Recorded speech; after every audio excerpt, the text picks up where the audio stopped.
Hətta biz Lənkəranlıyıq və buna başqa cür.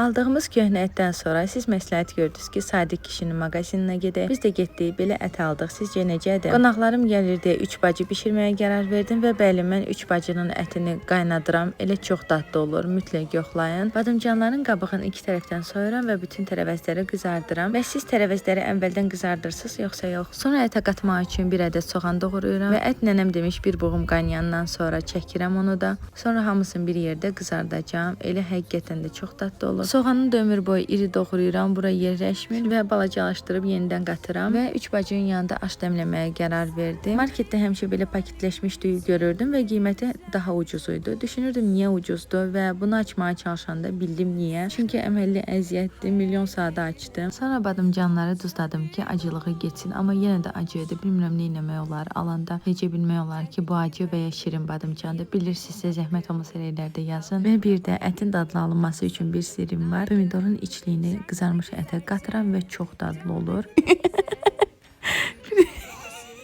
Bir də yoldaşım dedi ki, bu 3 bacı dolması yox, badımcan dolmasıdır. Siz zəhmət olmasa mənə deyin ki, bu dolması. Hətta biz Lənkəranlıyıq və buna başqa cür. Biz Lənkəranlıyıq və mama bu dolmaya başqa cür ad deyirdi. Sadəcə yadıma gəlmir. Hər şey hazırdır. Qonaqlarımızın gəlməsinə 20 dəqiqə qalıb və indi qalanın çəkməyi yadımdan çıxdı. Məni izləməyə alsa çox sevinərəm. Bay bay.